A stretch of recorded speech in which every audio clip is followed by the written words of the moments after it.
So, the writer's strike, right? It's been going on for a long goddamn time, and with the internet's attention span challenging that of a goldfish, hearing about this every day for months on end can be hard. It's been going on, I think it was mentioned in March, made official in July, and it's been going on to this day. But as of yesterday, there's been an update that's come out that could make this strike a lot worse. I actually figured out about this insane update to the writer's strike while I was live on my Twitch. So I'm going to play a clip from that really quickly, and then you guys can get back to me in the real time, and we'll talk about it more, because this is actually an insane change. Wait, the video game industry's joining the writer's strike?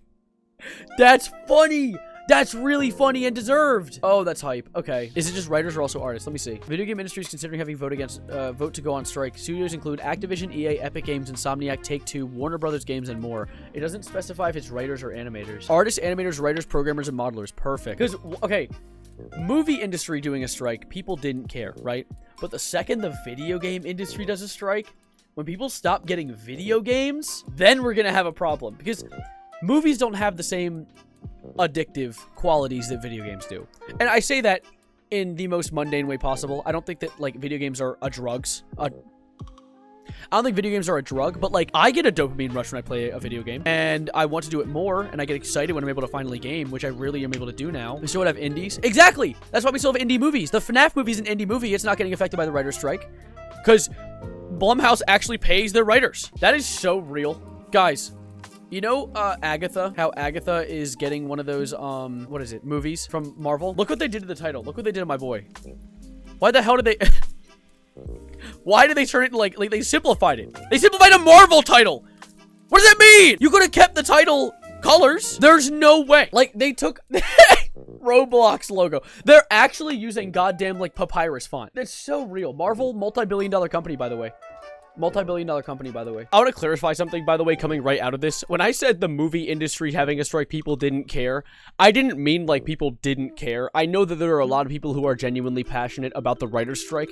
My main point there was like the Redditors of the world. The people who are online like, oh, these writers just want money. Now, they're not going to be getting their games. So they're going to have to actually pay attention or just complain more, which is something I find so strange. I find the take that people are defending the giant multi-billion-dollar companies in this writer's strike as like their justification for saying that the strike is wrong so weird to me. Because like I saw this one meme when I went on Reddit this morning that was like, we demand guaranteed employment, a huge pay rise, a mandatory diversity hire in all projects, or we'll strike. Okay, let's look at the quality of the projects you've been making lately. And it shows all the movies that have come out in this year.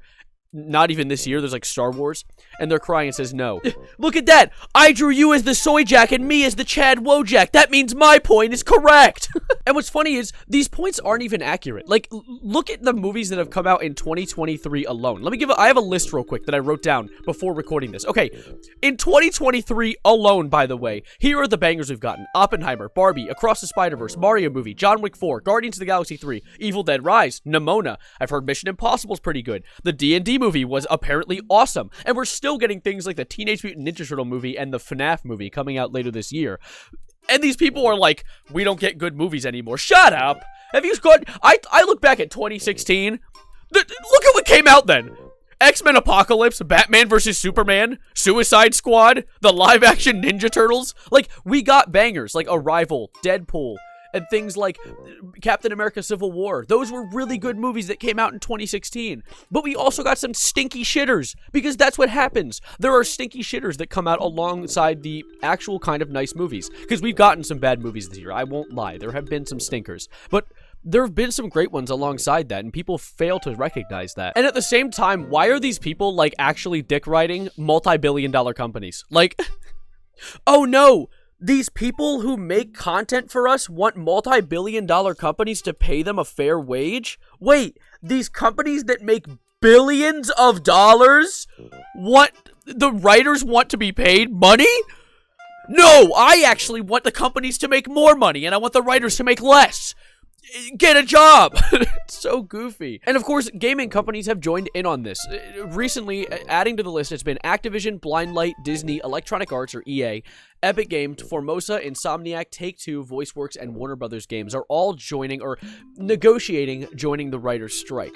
And if they do, that's justified. These companies, especially the AAA gaming space, has gotten so bloated. By the way, there are some names you might not have recognized in there, and I didn't recognize myself, like Blindlight and Formosa. I was unaware. So Blindlight is actually like Bethesda, essentially, and Bethesda-associated games like Destiny and Tomb Raider and all that. And Formosa is Last of Us, Uncharted, Days Gone, and other like Resident Evil. It's all those, and Final Fantasy. That's another huge one. So it's all those types of games, and of course those companies that associate themselves with it. And a lot of these requests that the writers are making are so incredibly mundane and achievable. Things like, I don't know, every hour that you work, you get a 5-minute work break. Like, what? Or if you're doing stunt work for the, like, mocap, you should be allowed to have a medic around in case you get hurt.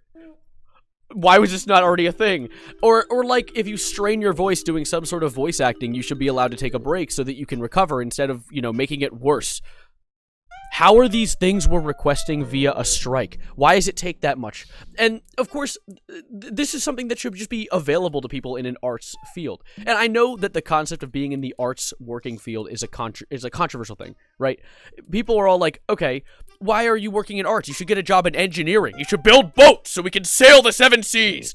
But we have a lot of people. We have 8 billion people on this planet. We can associate some of them with art. I feel like being allowed to create art is fine. I feel like a lot of the people who are hateful of the art-centric degree and the art-centric job field are kind of jealous that people are able to just work off of a talent instead of having to, like, sit in an office for 8 hours a day and type in a computer like you're like Mr. Incredible from The Incredibles. That was a stupid reference. And of course, this doesn't mean that the writers have joined the strike. The gaming industry is not going to tank just yet, unless, of course, it explodes on its own, because the gaming industry is extremely bloated. I saw a video that Critical posted the other day talking about how Saints Row and the company that made Saints Row went under after their most recent game. And it's because companies are spending hundreds of millions of dollars to make games now instead of the previous like tens of millions or just millions. And so they need to sell so many copies to make their money back. And so games that aren't perfect tank, and it causes the company to completely go under. So it's kind of sad to see, especially with games kind of trying to rush out as much as possible to make money lately and causing them to just create a lot of stinkers. AAA has been not good lately, which sucks. And it's probably because of the fact that they're pushing their artists to an insane degree without any compensation or pay that helps them. They're just going under. They're being forced to work in a situation that doesn't allow them to thrive, which causes ass to be made. Now, they're not in the strike yet. This is all just negotiations, and there's a chance that the company will actually just compensate for them.